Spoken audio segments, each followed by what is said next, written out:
Fala galera, antes do episódio começar, tô passando aqui rapidinho para fazer um meia-culpa, porque nesse episódio, infelizmente, eu tive um problema com o meu microfone, acabei esquecendo de prender ele na lapela corretamente. Ele é burro! E ficou o episódio inteiro com um ruído toda vez que eu falo, do microfone esbarrando na roupa, né?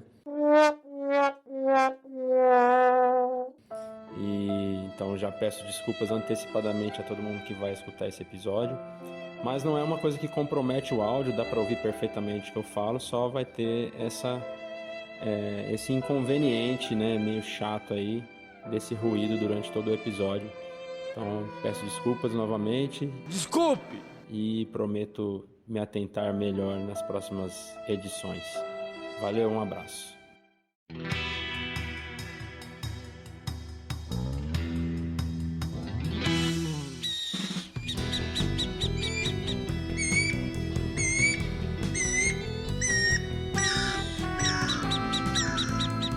Saudações biologistas! Sejam bem-vindas e bem-vindos a mais uma edição do podcast Biologismo. Você está ouvindo o episódio número 92 e o papo de hoje é sobre botânica. Nós vamos conversar sobre dispersão de sementes, que é um tema muito interessante e mais complexo do que a gente imaginava. Então, aproveita bastante esse episódio porque infelizmente nós temos um déficit, né, em episódios sobre botânica.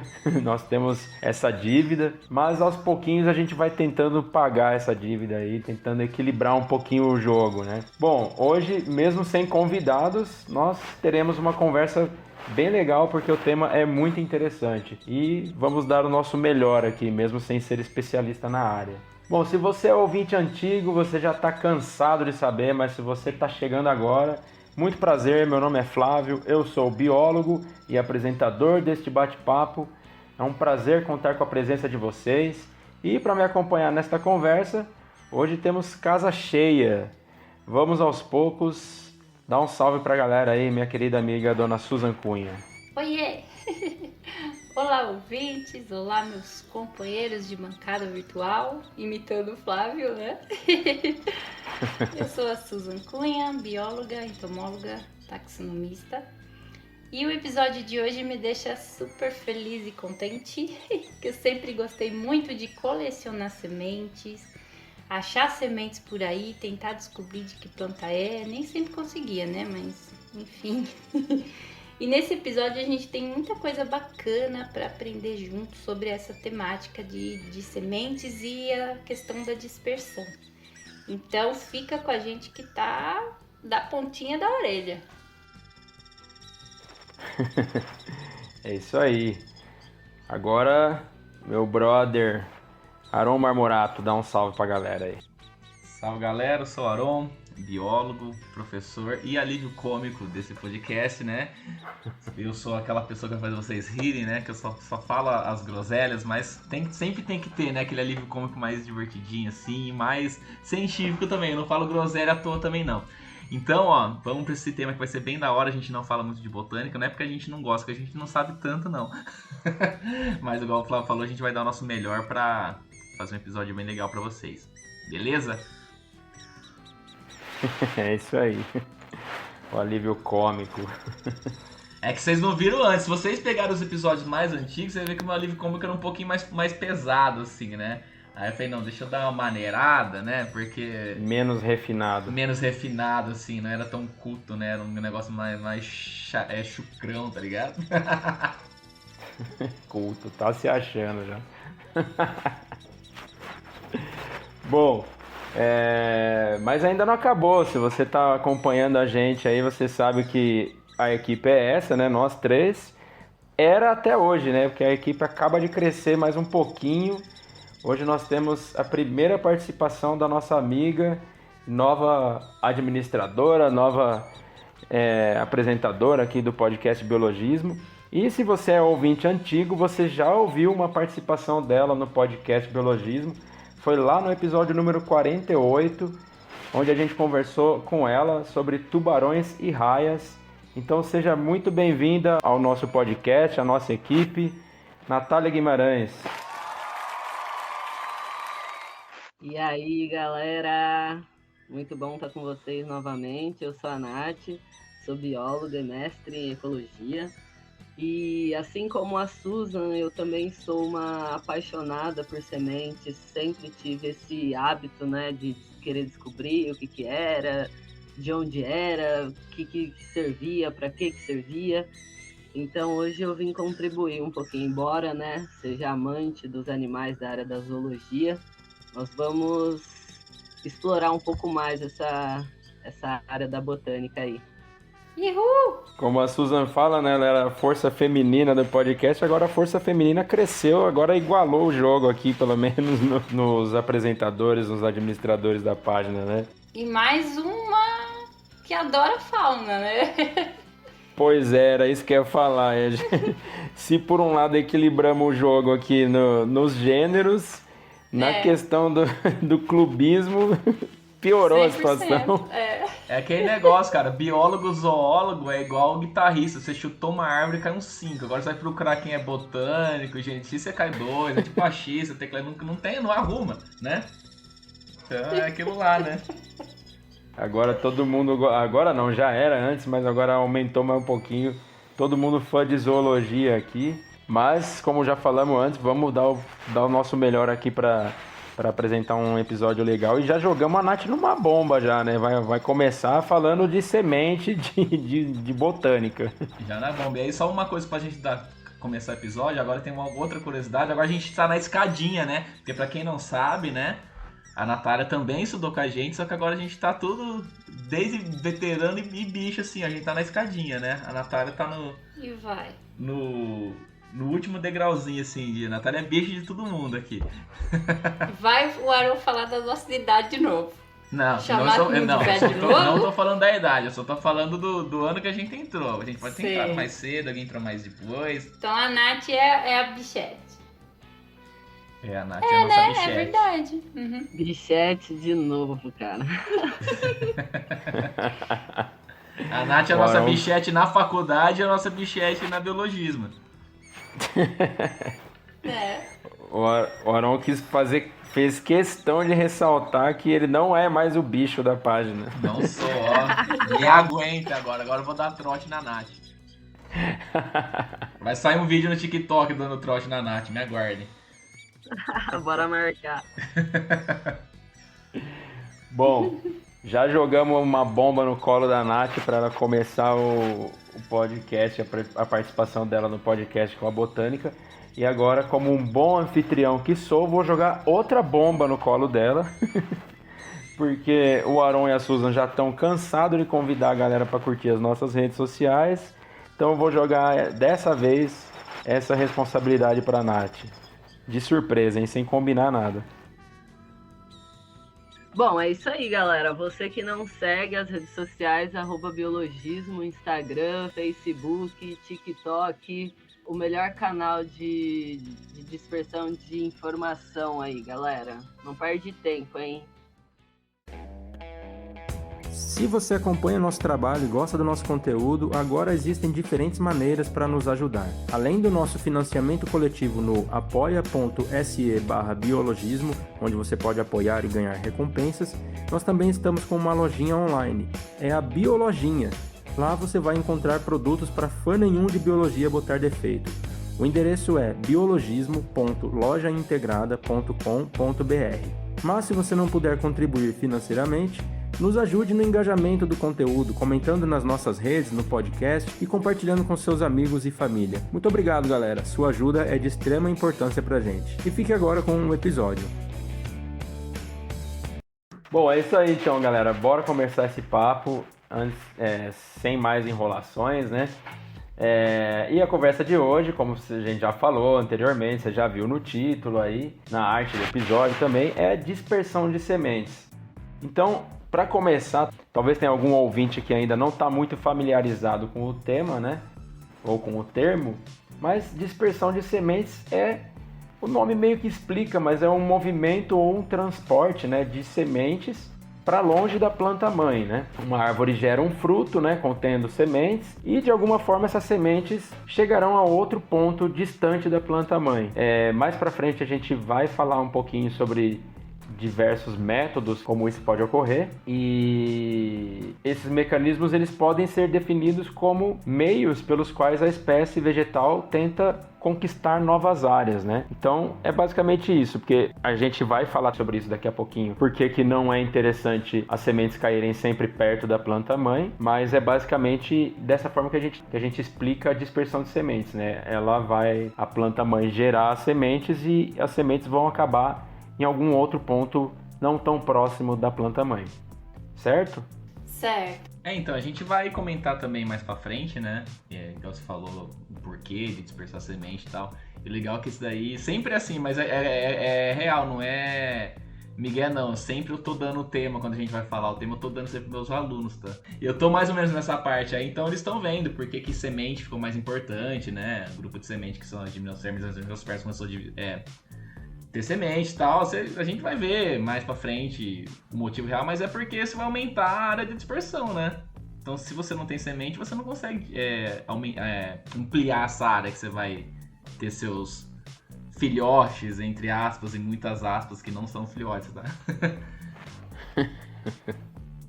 Filhotes. Isso aí.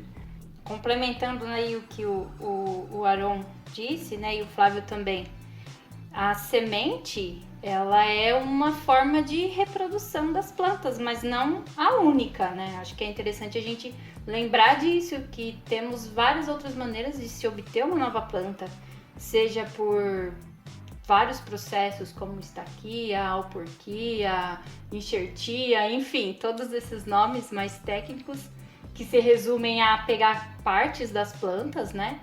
Mas a semente, ela é interessante primeiro porque com a semente é capaz dessa dispersão que a gente vai falar hoje, né?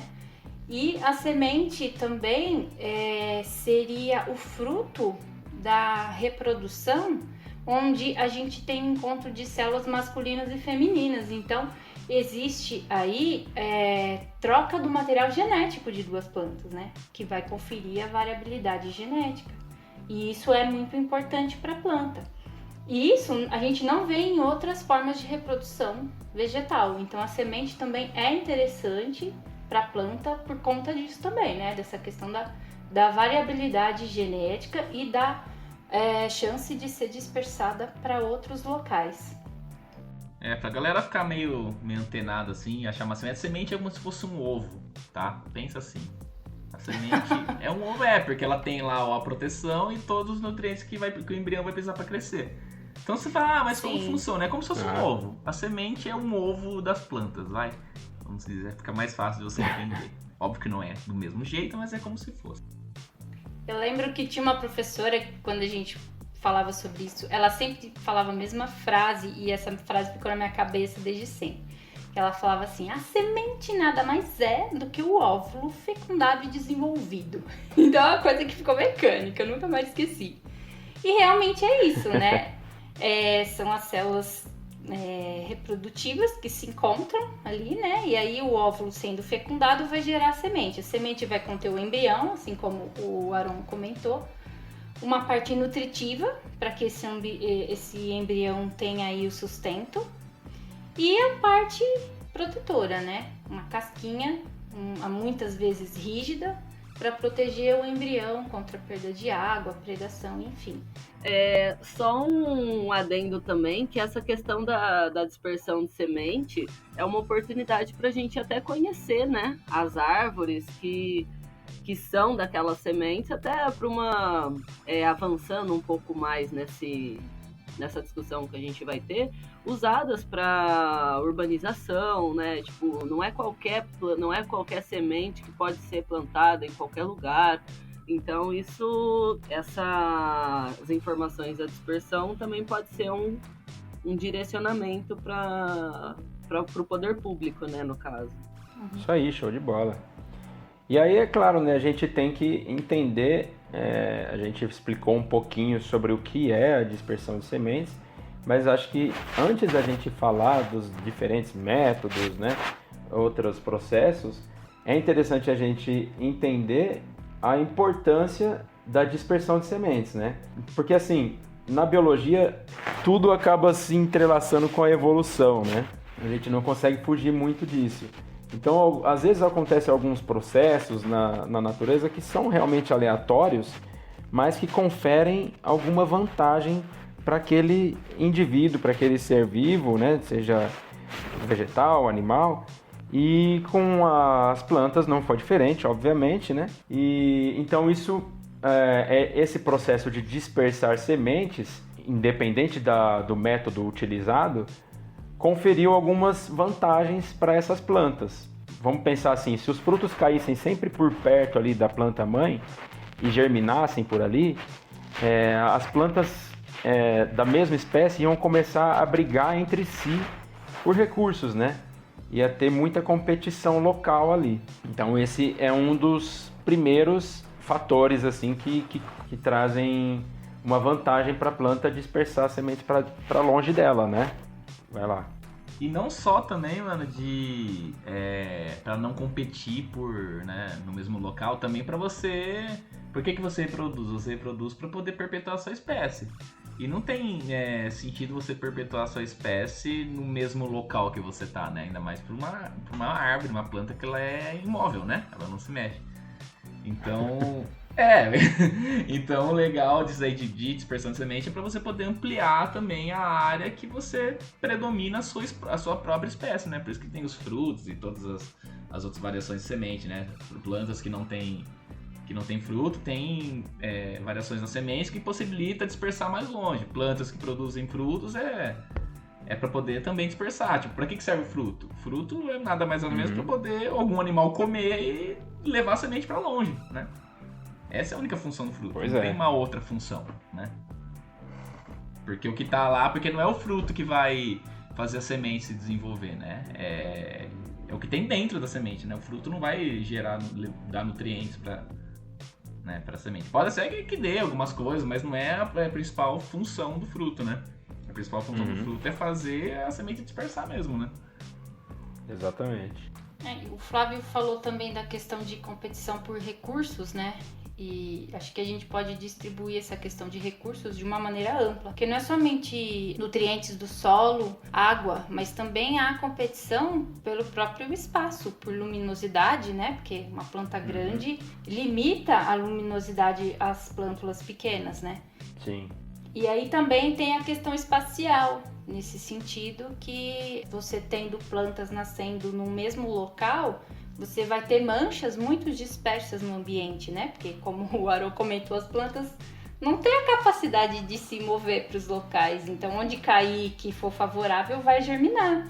E aí você vai ter uma concentração muito grande de plantas em um determinado local e uma área muito aberta em outras. Isso não é favorável, tanto para a fauna quanto para a flora. Então, se o ambiente estiver mais homogêneo quanto à distribuição das plantas, tudo é mais bem aproveitado, né? Nutrientes, água, todas as condições ficam mais favoráveis, né? Para todos os que estão ali sendo distribuídos de uma maneira mais homogênea no ambiente. E a dispersão também ajuda nesse processo. Deixa o ambiente mais harmonioso. Até porque, para uma semente germinar, ela precisa de muita energia. Então pensa, se cada semente que cair ali, né, estou me referindo a uma árvore de grande porte, por exemplo, as sementes que caem ali, elas podem até germinar e começar a florescer, mas ela não vai ter os recursos mínimos que ela precisa para poder chegar, né, na fase onde ela vai determinar ali se as plantas vão desenvolver as sementes. Então isso é bem importante que a Suzana falou. Muito bom, é isso aí. E além disso ainda tem a questão de se as sementes caíssem sempre por perto ali, aumentaria um risco de predação de sementes, porque isso é uma coisa que existe, às vezes por insetos que podem contaminar as sementes, ou alguns animais mesmos que podem simplesmente matar a semente, né? Nem todo animal que consome algum fruto, ele consegue dispersar a semente que vai germinar depois, né? Então tem essa questão da contaminação por micro-organismos também, e então nem sempre um animal consumindo um fruto pode ser positivo, né? às vezes pode não trazer benefícios para aquela planta. Perto da árvore mãe, da planta mãe, como ela está sempre ali, como o Arão comentou, ela não tem como sair dali, né? Isso acaba atraindo essas espécies diferentes, seja de bactérias, de fungos ou de alguns animais, insetos, enfim. E se as sementes caíssem sempre ali, elas poderiam virar também alvo desses micro-organismos, desses predadores. E isso poderia trazer também consequências negativas que seriam sementes, vamos colocar entre aspas aqui, desperdiçadas, né? Elas não germinariam, né? Bom, e além disso, né, a dispersão das sementes para longe também aumenta as chances das sementes germinarem, né? E também podem ajudar a estabelecer novos habitats favoráveis à colonização.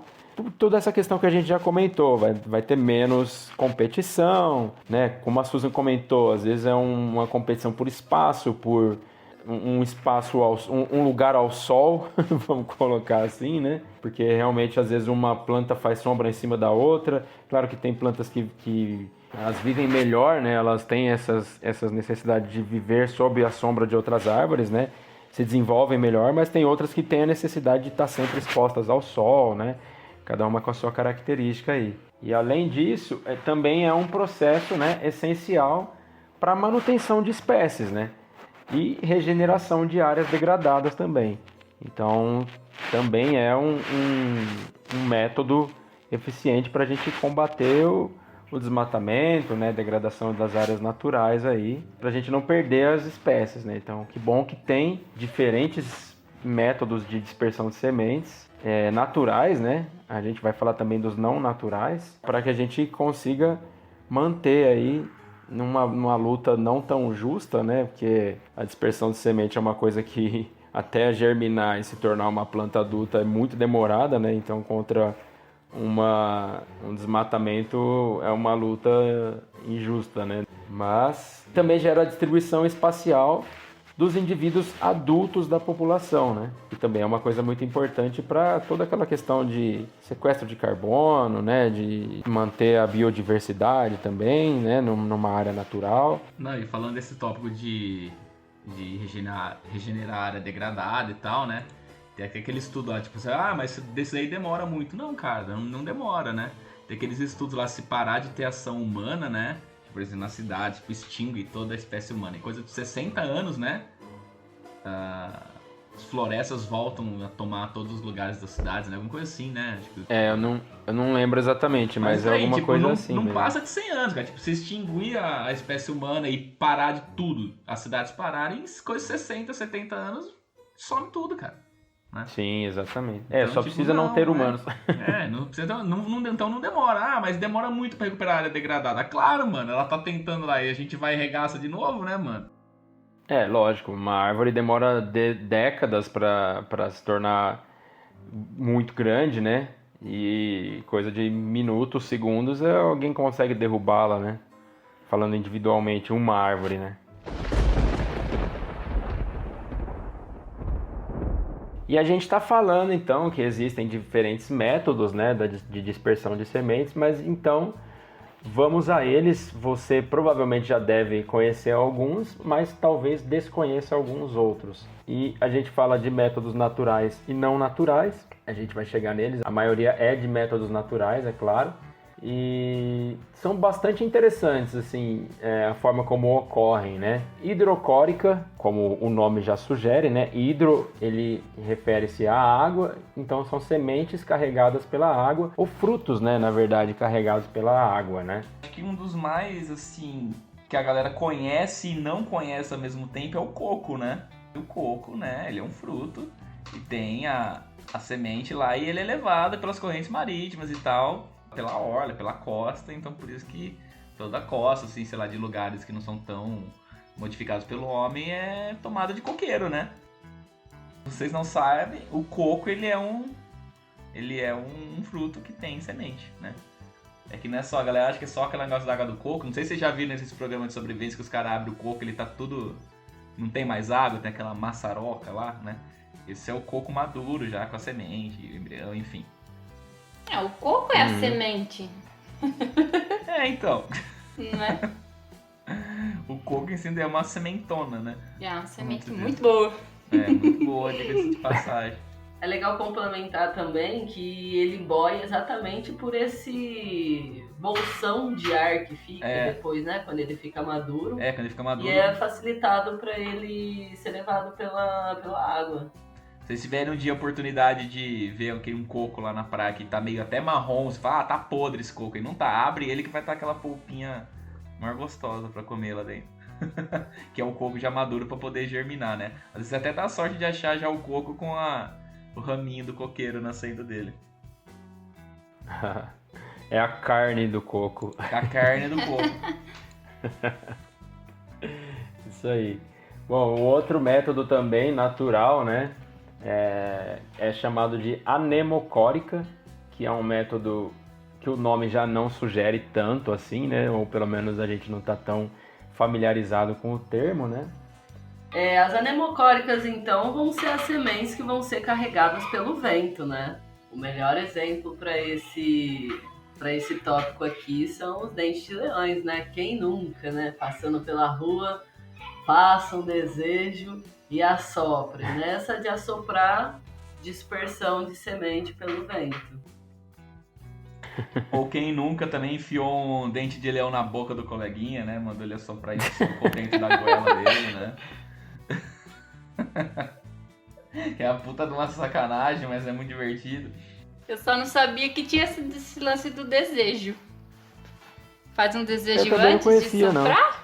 Agora eu sempre fui apresentada assim. Olha só. Minha mãe, minhas avós fazem um desejo e assopra. Perdi oportunidades. Falhei até hoje. Pois é. Vai ver por isso que não deu certo um monte de coisa. Então. Faltou o desejo. Dessa vez a gente não culpa o Mercúrio retrógrado, a gente culpa a inviabilização da informação. Bom, Susan, fala um pouquinho pra galera o que é o processo chamado de autocórica. Bom, como o próprio nome sugere, né? Auto seria a própria planta, dando um jeito aí de se dispersar.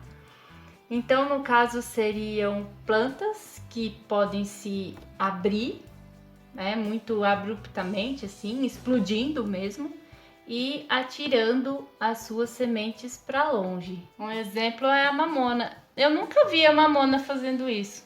Nunca viu quando ela estoura? Pois é, nunca vi estourando.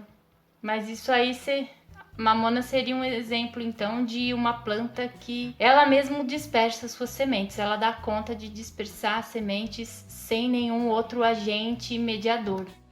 É isso aí. E é interessante também que a gente está focando aqui nos mais conhecidos, né? Nos principais, mas muitos desses processos têm aí algumas subcategorias, né? Então, o caso da autocoria, que a Susan comentou, a dispersão autocórica, né? Tem esse lance da planta, do fruto se abrir abruptamente, jogar sementes para longe e tal. Mas tem alguns outros, umas subcategorias aí, que são chamadas de balocoria, blastocoria, enfim, tem vários outros, né? Outras formas, além dessa da explosão, né? do fruto. E uma delas é simplesmente movimentos de ramos e galhos da planta-mãe causadas por forças externas, que é uma coisa engraçada, assim, interessante, né? Porque o que causa o movimento da força externa pode ser um vento, né? Balançando muito o galho ali e o fruto caindo para longe da planta-mãe. Ou às vezes até um animal, né? Pulando ali. E a gente pode até, de repente, abrir uma discussão sobre isso, né? Porque, isso aí então é considerado autocoria, a própria planta que, né, deu conta do negócio ali. Mas se foi o vento, não seria uma anemocoria?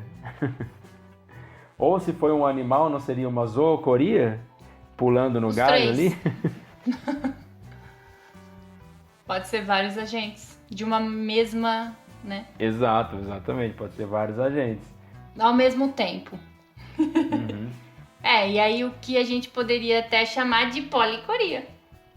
Quando a espécie da planta, ela pode ter as sementes dispersas por mais de um método, 2, 3 ou até todos, quem sabe, né? Exato. Exatamente. E aí eu estava pesquisando sobre esses métodos e quando eu joguei policoria no Google, apareceu uma coisa nada a ver com isso.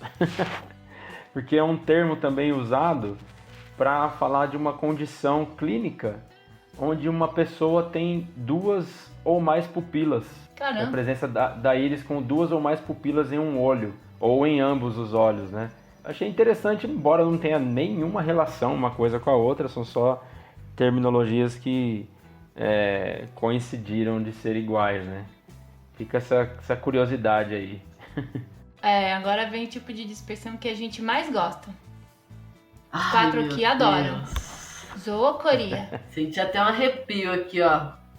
Já falou do que você gosta, já tá como? Dá até uma tremidinha. Pois é, essa próxima dispersão, inclusive é uma das mais eficientes, uma das que mais acontecem, né? Já dei um spoiler antes aqui, mas é uma fácil de adivinhar, que é a zoocoria, né? Que são sementes dispersadas por animais. Agora, o interessante desse caso é que existe mais de uma forma, né? De zoocoria também, né? Também tem subcategorias, né?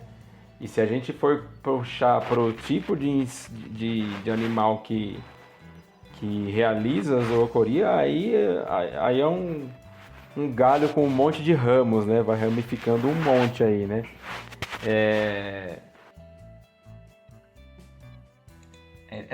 Acho que a primeira que a gente pode falar da zoocoria é um dos que a gente fica mais... que a gente conhece e fica mais puto que acontece. Quem nunca foi dar fazer uma trilha, ou mesmo cortar um caminho, você tá na faculdade, algum lugar, você vai cortar caminho no mato, se enche de carrapicho na tua calça, você fica pistola, né? Você fica tirando dentro do cadarço do seu tênis, faz 3 dias tem carrapicho grudado, né? Esse é um dos tipos, né, de dispersão por animais, no caso o animal tá sendo a gente, né? Que é a epizoocoria, né? Que são sementes que, tipo os carrapichos mesmo, que grudam no pelo do animal, ou no caso na nossa calça, né? E a gente vai levar isso aí pra longe, né? Pois é. Se a gente parar para pensar na nossa fauna aqui, animais como tamanduá-bandeira, lobo-guará, por exemplo, né, que são animais com bastante pelo, assim, é muito fácil, né, grudar os carrapichos, grudar esse tipo de semente no pelo desses animais, né? E com a gente, como a gente não tem mais tanto pelo assim, gruda na roupa, né? Mas é uma forma muito eficiente de dispersão de sementes, né?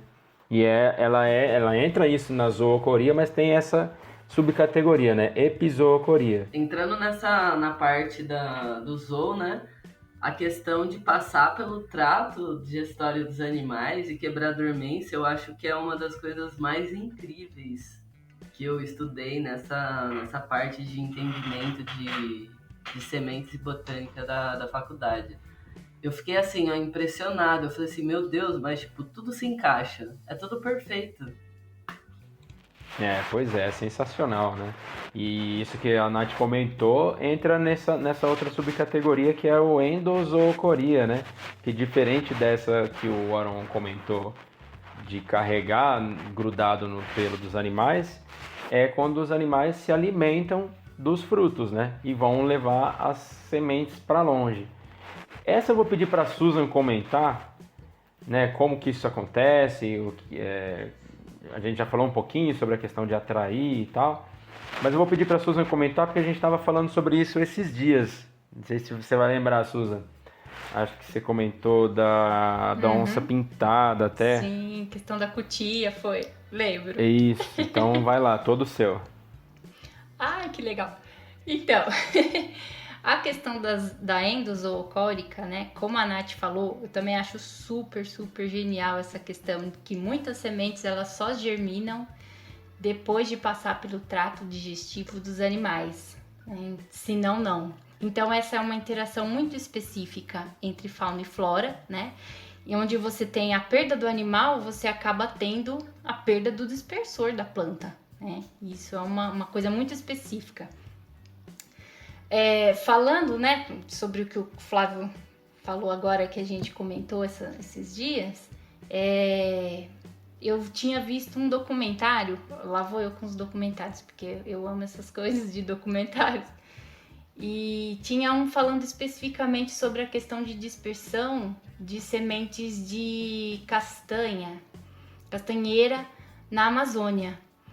E eles davam um exemplo da cutia. A cutia, ela é um dos únicos animais que conseguem quebrar a casca da castanheira, e aí, né, acaba também dispersando as sementes. Então, olha só a relação que a gente tem, né, castanheira-cutia. Isso em ambiente de Amazônia. Aliás, quem falou dessa questão das interações foi um estudo aqui do Brasil, da Unesp, sobre essas relações. E aí a gente tem aquela história, né, de que, não sei se vocês também já ouviram, né, que a gente tem, por exemplo, cutias, esquilos, eles acabam enterrando sementes para comer depois, né? Quando em um ambiente onde você tem uma abundância de castanhas, eles acabam fazendo isso como uma reserva para um momento onde há falta do alimento. Então eles vão lá, enterram em algum lugar, escondem, né, em alguns esconderijos.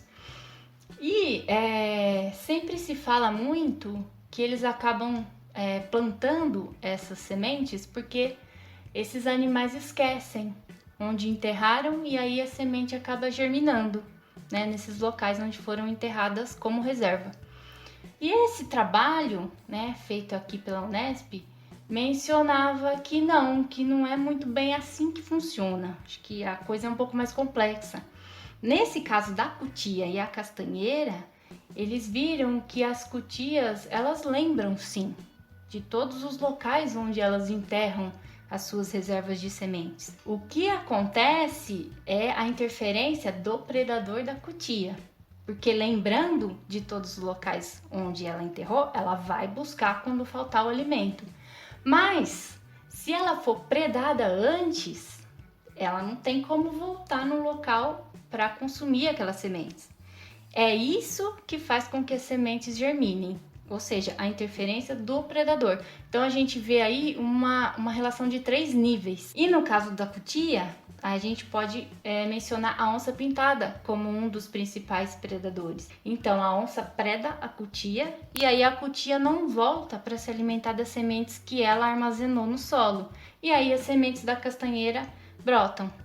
Então tem toda essa relação. Sem a onça, a gente não tem a castanheira germinando porque a cutia vai comer todas as sementes. Então a gente precisa desses 3 elos para formar esse sistema, né? Para funcionar esse sistema. Então um controlando o outro. Eu acho que é uma das coisas mais fantásticas. E eu falei, meu Deus do céu, foi um achado assim muito bacana para mim. Eu até vim falar para os meninos justamente isso, que a gente precisa falar sobre isso, porque essas interações é que dão sentido, né, do significado. Muitas pessoas querem saber o significado dos animais, para que serve esse animal. Ora, não tem coisa mais interessante da gente explicar por essas interações, né? Sem outros processos não ocorreriam. Eu acho que é muito interessante falar sobre isso. E antes da gente partir para outro tópico, eu vou falar mais um pouco, mas eu queria ainda comentar dessa questão da endozoocoria, que seria, que a gente falou que é dispersada pelos animais, né? O fruto dispersado, as sementes dispersadas pelo fruto que é consumido. E o fruto é muito importante nesse momento, né? Os meninos podem complementar sobre isso, mas os frutos geralmente têm cores atrativas, odores e sabores atrativos para determinados animais que vão atuar como dispersores, né?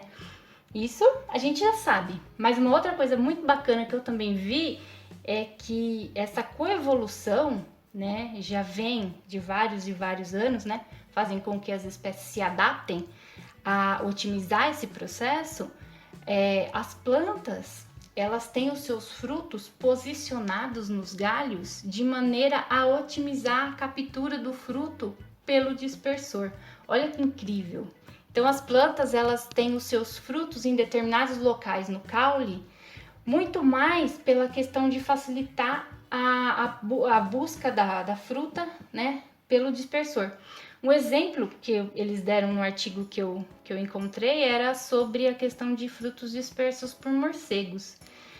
Geralmente esses frutos eles são posicionados bem no finzinho dos ramos, porque isso facilita que os morcegos apanhem as plantas durante o voo. Então são essas adaptações, essas interações que eu acho que faz com que a biologia seja fascinante e que encha os olhos de qualquer biólogo, né, no momento que a gente mencione sobre isso, e que faz a vida girar, né? Faz aí a roda da vida girar e continuar no eixo. Não, é isso aí, sensacional, fantástico mesmo, né? Uma coisa, essas interações, assim, essas questões da coevolução, de 3 indivíduos ali agindo, né, em conjunto, e o equilíbrio da natureza, né, que faz a coisa se manter, é incrível, né, mesmo, né? Uma coisa realmente impressionante, admirável, né? E também me lembrou, Suzy, acho que até comentei com você no dia, que eu também já tinha escutado falar que a onça ajudava, óbvio, a onça não se alimenta de frutos, né? É um animal carnívoro, mas ela também ajuda a dispersar sementes caçando a anta, por exemplo, né? Porque mesmo quando ela não consegue, né, predar a anta, ela faz a anta se deslocar para lugares mais distantes e aí sim a anta vai defecar o alimento dela, o fruto que ela se alimentou ali, para longe da planta mãe, né? Então é muito interessante, né, como a gente pode fazer esse paralelo de que mesmo o animal que não consome o fruto contribui com a dispersão das sementes, com essa interação, né? É uma coisa muito interessante mesmo. Não, é empolgante, eu fico super empolgada, porque às vezes não é nem que contribui, às vezes ele é essencial, o fator-chave. Sem aquilo, outros processos não ocorrem. Eu fico doida, eu piro nessas coisas. E complementando o que a Susan falou, acaba tendo um desequilíbrio que a curto prazo pode até não dar para identificar, né? Não dê para identificar. Mas a longo prazo isso é muito preocupante, porque se não tem a onça para predar os outros animais, vai ter uma superpopulação ou das sementes, né, que vão acabar sendo germinadas, ou se não tiver o predador desse dispersor dessa semente, vai ter uma superpopulação desse dispersor, e aí vai começar a ter um desequilíbrio que pode afetar várias vertentes ali dentro daquele ecossistema, né? Exatamente. Muito bem lembrado, realmente. Inclusive, mais uma vez eu vou comentar, o ouvinte mais antigo vai pensar, puta vida, lá vem o cara de novo com essa história. Pô, cara, de novo, cara! Mas não tem como não lembrar da história lá dos lobos de Yellowstone, que foi exatamente isso que aconteceu, né? Os lobos foram caçados à exaustão lá, acabaram com os lobos do parque lá dos Estados Unidos. E os cervos, os animais ali que se alimentavam da vegetação, acabaram com a vegetação do local, porque não tinham um predador para controlar a população deles. E aí zoou tudo, né? Acabou com toda a biodiversidade do parque, que só foi restaurada muitos anos depois, quando eles reintroduziram os lobos no local. E a natureza foi restaurando naturalmente mesmo, né?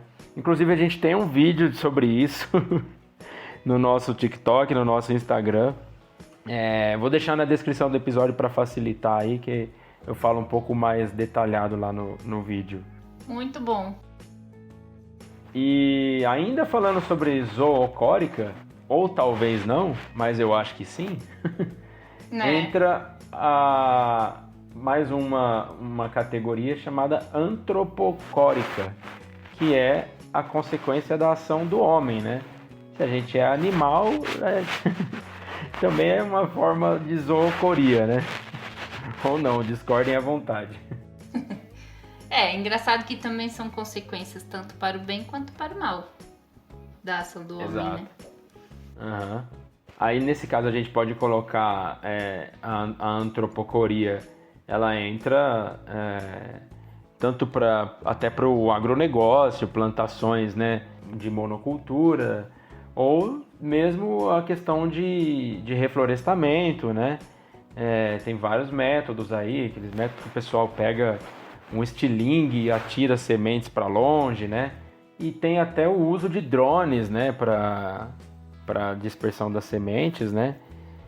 A tecnologia sendo utilizada aí no auxílio de reflorestamento, de preservação da biodiversidade, né, das florestas. E esse caso chama dronicoria. Daqui a pouco vão fazer esse daí, daqui a pouco surge esse termo aí. Se surgir, eu quero uma parte da patente. Patenteia. Só fazer um adendo ao comentário da Susan, da dispersão antropórica, que ela pode ser tão boa ou ruim, né? Quantas espécies exóticas a gente tem aqui no Brasil, né? E uma delas, né, eu vou citar, é a jaca, que é indiana, e hoje ela super se adaptou aqui no Brasil, né? Então a gente tem outros pontos aí também para deixar até mesmo para a galera ter essa conscientização de questão de espécies exóticas introduzidas em locais onde só tem plantas nativas, né? Isso pode ser um problema muito grande em questão de não ter predador, em questão de disputa de espaço. Então o homem ele tanto ajuda quanto prejudica, né? Impressionante. Olha, da jaca eu não reclamo, não. Que bom.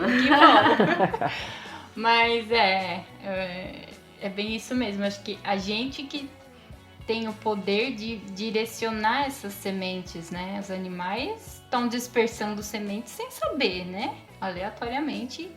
É um processo natural que ocorre, mas nós não. Nós temos como decidir onde vai ser plantada aquela semente, e esse que é o real problema mesmo, né? Menos a jaca, porque a jaca foi uma boa ideia.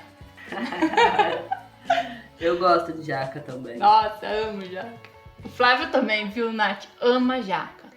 O Flávio é o maior fã de jaca e milho do Brasil. É verdade, milho também. O Flávio ama. Isso é mentira. E vocês sabem disso. Eu amo jaca lá na Índia. Bom, e tudo isso que a gente comentou aqui até agora, desses métodos diferentes de dispersão de sementes, a gente não tem como não mencionar a questão da coevolução, né? A gente até já falou um pouquinho sobre isso também, mas é muito interessante você pensar que esses processos, tanto as sementes, os frutos, né, as plantas, coevoluíram para utilizar desses artifícios aí, né? Como a Nath comentou, da questão do coco ter aquele bolsão de ar por dentro, né? Porque se ele não tivesse o ar dentro dele, fosse uma coisa mais sólida, né? Ele não boiaria e não teria essa capacidade, né? De se dispersar pela água, de aproveitar esse meio, né, de deslocamento, né, correnteza das águas aí, né, dos meios hídricos, né. E uma curiosidade interessante que a gente encontrou sobre isso é que o coco, por exemplo, ele é capaz de sobreviver, vamos colocar assim, de permanecer por cerca de 110 dias, mais de 100 dias no oceano e ainda germinar, né, quando estiver ali em contato com um ambiente propício, né? E outro aspecto que também é interessante nesse método da hidrocoria é que ele pode contribuir para a manutenção das matas ciliares, né? Tá ali em contato com a água, bate na terra, se fixa ali, tem um ambiente propício para isso e pode acabar germinando ali e claro, né, se for uma planta nativa, né? É uma boa, como a Nath comentou da jaca, né? Se for o caso, nem tanto, né? Mas de qualquer forma ele ajuda a conservar e prosperar as matas ciliares, né? Que é uma coisa importante, né? Eu acho que assim, quando a gente vê todas essas formas de dispersão, a gente nota que para cada uma delas as sementes têm características, né? Adaptações que favorecem o deslocamento por um determinado meio, né? E eu acho que isso faz com que a gente tenha uma dispersão tão bem sucedida, né? Acho que eu posso dizer isso, quanto ao que a gente vê, né? Que a gente viu aí, olha quantos métodos naturais a gente tem de dispersão, né? E a gente tem que tomar cuidado, porque a gente pode perder esses métodos. A maneira com que a gente vai depauperando o ambiente, a gente também acaba perdendo interações importantes. Eu acho que isso é uma coisa que a gente deve prestar atenção.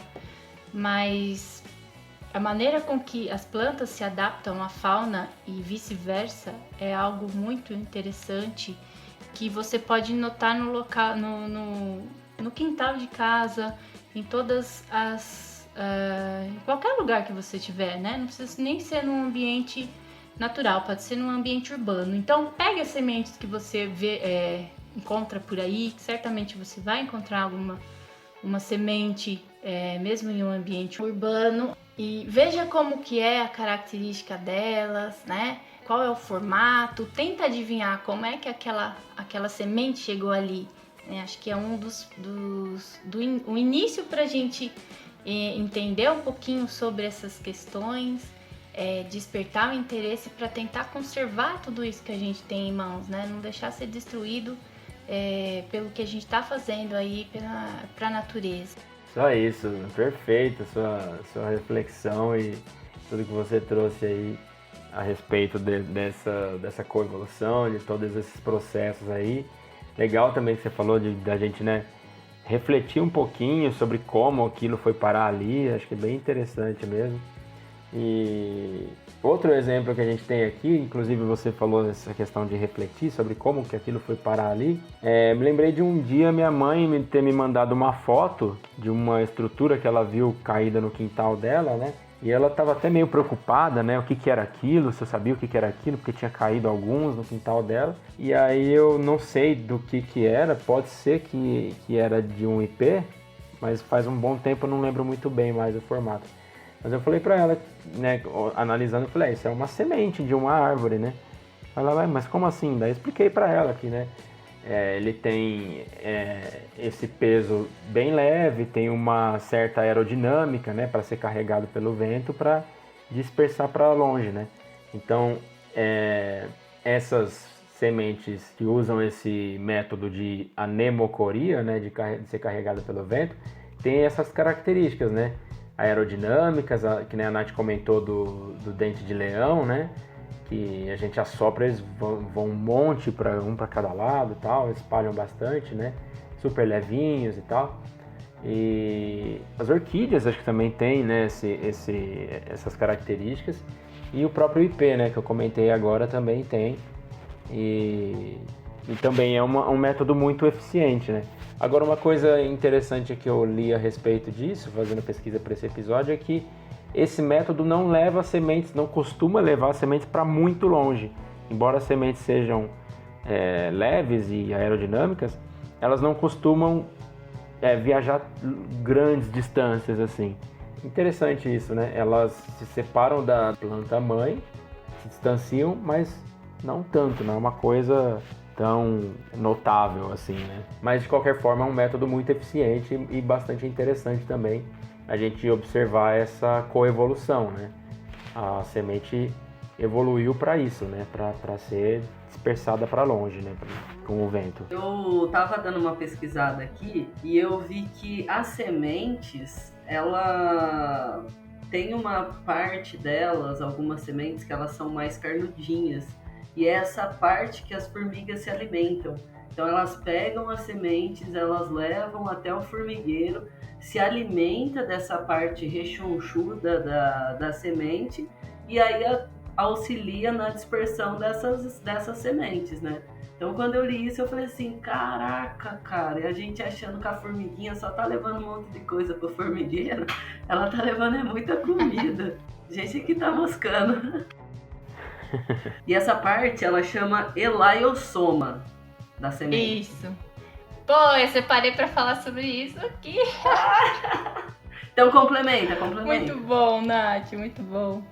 Então, a gente ainda vai falar um pouco sobre, né, a questão dos principais animais que dispersam sementes e as formigas seriam um deles, né, que a gente pode chamar aí de Myrmecoria. Olha que lindo, bonito, né? Parece até trava-língua.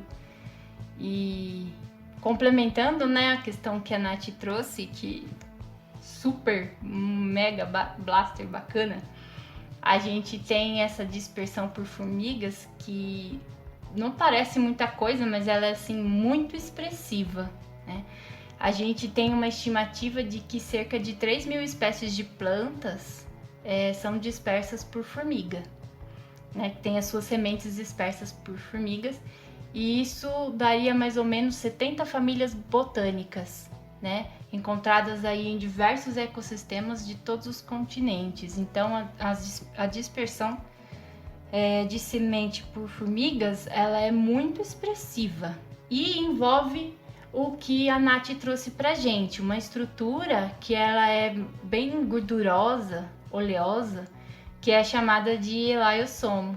E aí essas formigas, elas são atraídas por essa gordurinha e levam elas pro ninho, pro formigueiro. E aí a gente tem a dispersão tanto no decorrer, né, do trajeto, onde elas carregam essas sementes, então elas podem perder durante o caminho e essa semente germinar num outro local. Claro que se a gente for pensar, como o Flávio falou, a questão da Myrmecoria, né, onde o vento leva a uma distância muito curta, imagine as formigas, né? A dispersão de sementes por formigas também não é tão grande se a gente for comparar com animais de um porte maior.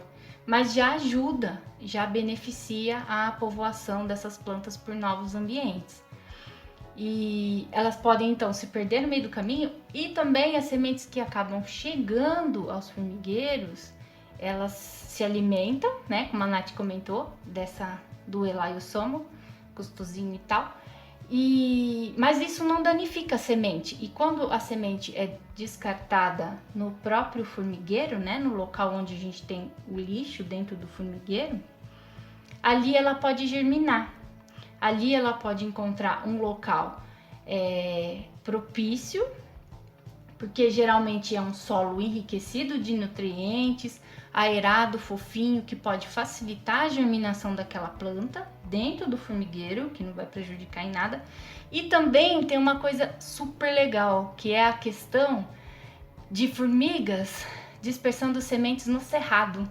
Porque a semente, quando é levada para dentro do formigueiro, isso faz com que elas escapem de fogo, né? De queimadas, que é algo que é relevante para o ambiente, para alguns tipos de ambiente, né? Que são algumas vezes atingidos por queimadas, como no cerrado, por exemplo. Então, quando a gente tem aqueles eventos de fogo, isso pode atrapalhar a germinação da semente. Levando essa semente para o formigueiro, isso pode ser relevante para que ela escape, né, desse fogo e possa germinar numa condição mais favorável. Então, mais uma relação aí muito bacana da formiguinha, sem querer, protegendo a semente de algumas adversidades ambientais e aí favorecendo que a planta germine. Olha que legal! Sensacional! Esse episódio tá recheado, eu falei. E como a gente comentou, né, existe a zoocoria, né, que é dos animais em geral, né, mas existem vários animais aí, várias espécies, vários grupos de animais que realizam essa questão da dispersão, né, e essa que a Susan já falou é a Myrmecoria de formigas, mas ainda existem dispersão por peixes, que é conhecido como Ictiocoria, por répteis, que é a Saurocoria, essa daqui é fácil, né? Ornitocoria por aves, Mamaliocoria também fácil, mamíferos, e Quiropterocoria também já foi comentado no episódio de hoje, morcegos, né?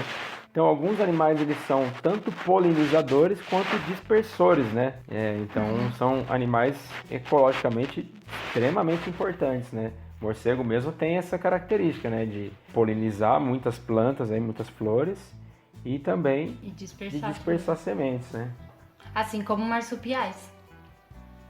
Exatamente. Gente, quem nunca viu a foto de um morcego com o rostinho cheio de pólen, por favor, pesquisa pra ver essa coisa mais linda. Por favor. Pesquisa que é muito uma fofo. gracinha, a coisa mais bonita que tem, cara. Nossa, é uma gracinha, velho. Momento fofura. É. E esse, embora a gente tenha mencionado vários métodos de dispersão de sementes, a zoocoria, né,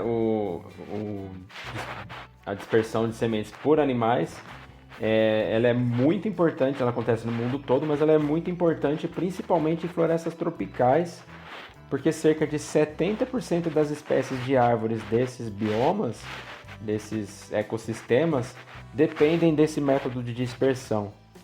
Então aí a gente vê, né, essa importância da preservação de toda, né, os ecossistemas, né? Não é só uma espécie que é importante ser preservada, ou, né, só as árvores. Até no post que você fez hoje, né, Susan, que você comentou da fofofauna, né? É importante a gente fazer uma preservação geral, né? Um programa que ajude a preservar toda a fauna e toda a flora, porque todos os animais e todas as plantas têm a sua importância e têm o seu papel, têm a sua interação entre si, uma depende do outro, né?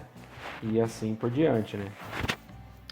E a gente falando, né, da questão dos animais dispersores, eu acho que uma grande parcela das sementes, principalmente com fruto, elas são dispersas por aves, né? Mas os outros grupos também acabam contribuindo bastante. E aí, né, a gente comentou sobre a questão da ictiocoria, né?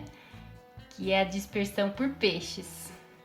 Aí eu pensei, meu Deus, mas como assim, né? É meio engraçado essa questão, né?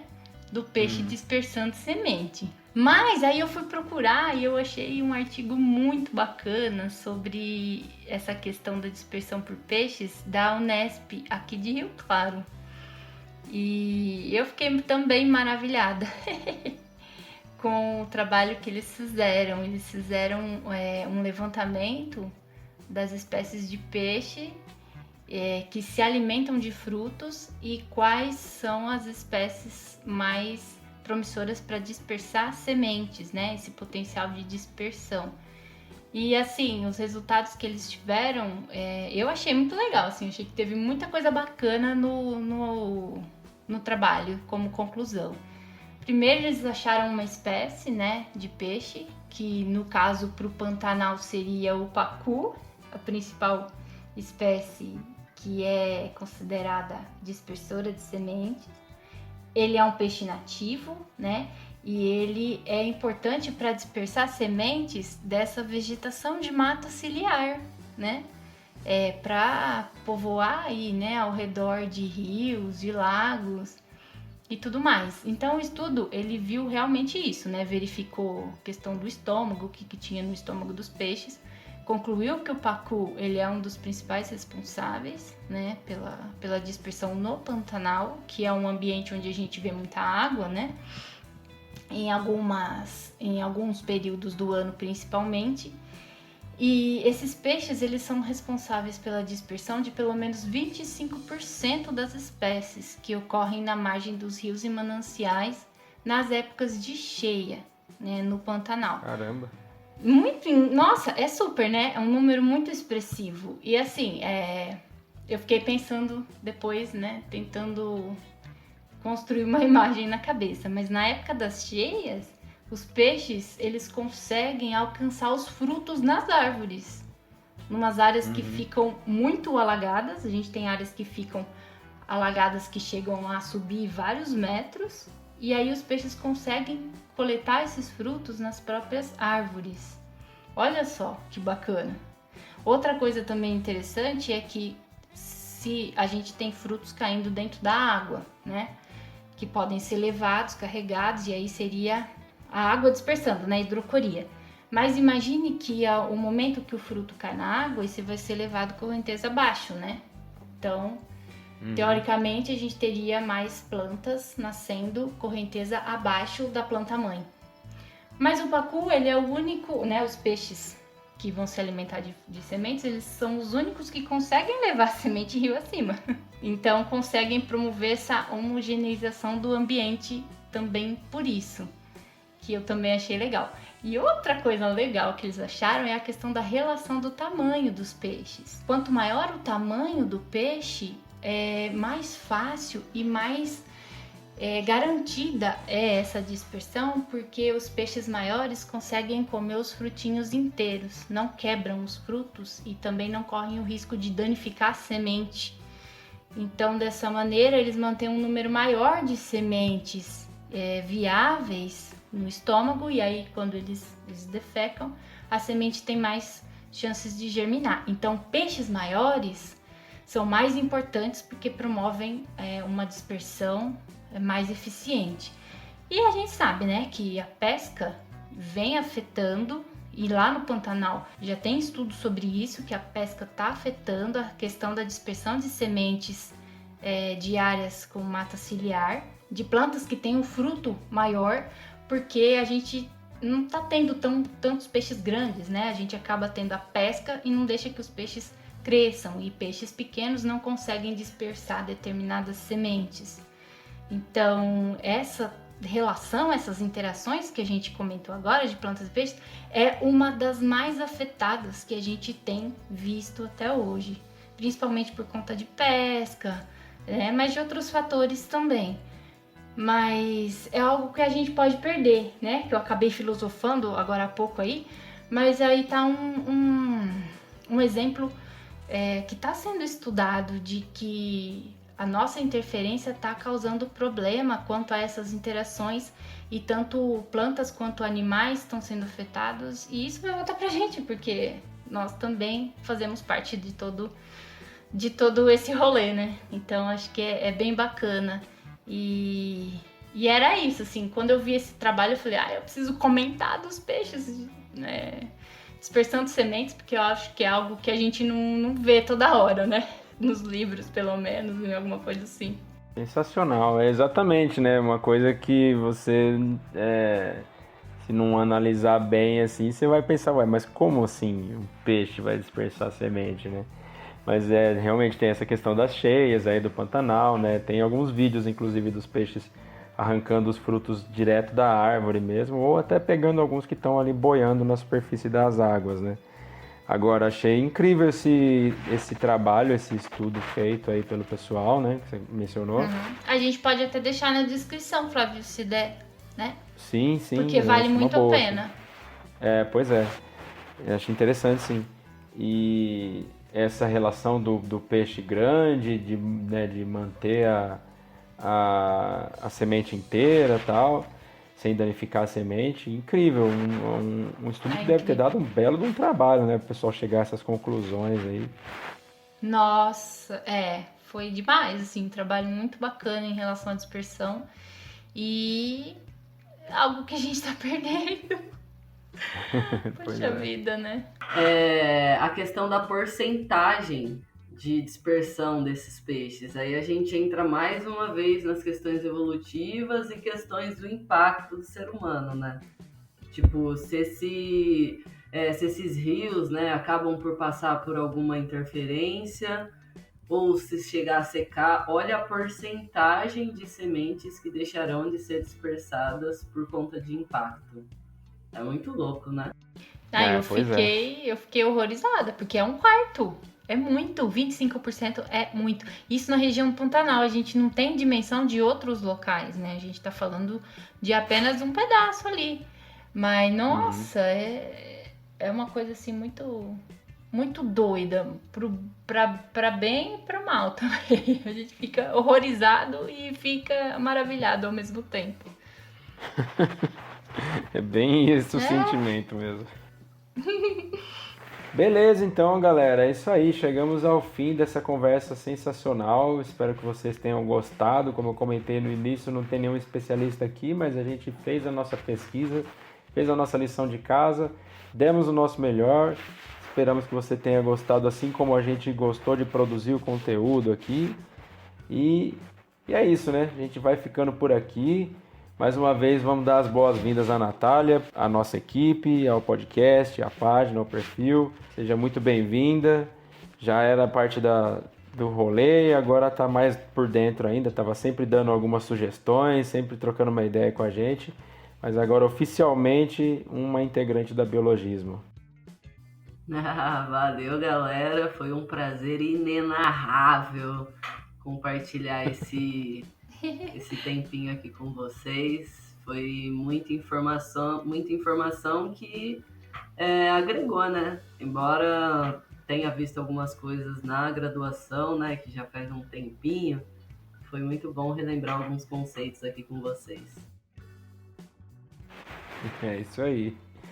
Então, beleza, galera. A gente fica por aqui. E, é claro, a gente deixa também o nosso muito obrigado a você que sobreviveu até aqui. Novos episódios do podcast Biologismo estão disponíveis nas principais plataformas de streaming a cada 2 quartas-feiras às 10 horas da manhã. Deixa o seu feedback aí pra gente sobre o que você tá achando. Pode enviar sugestões, críticas, elogios, sugestões de convidados, de temas. A gente está sempre de olhos e ouvidos bem abertos. Manda lá no nosso e-mail, que é o biologismo.podcast@gmail.com, ou pode mandar nas nossas redes sociais, ou até na plataforma que você estiver ouvindo, se tiver essa opção. Certo? Deixo para meus amigos aí darem um salve geral aí. Valeu, galera. Até a próxima. Valeu, galera. Até a próxima. E complementando o Flávio, seja bem-vindo, Nath. Agora você entrou aqui, agora você vai fazer parte desse grupinho louco aqui da Biologismo. Valeu, galera. Então, até a próxima e tamo junto. Seja bem-vinda à nossa bichete. Para aumentar a nossa força feminina. Um beijo e até o próximo episódio.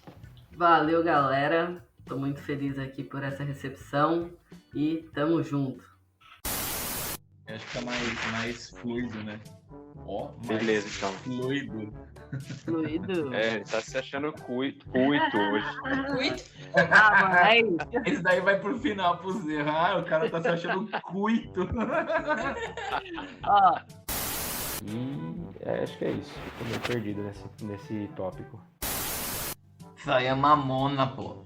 É bom. Olha que bonito esse final. Retira essa parte, Flávio. Mesmo em um ambiente urbano. Ai.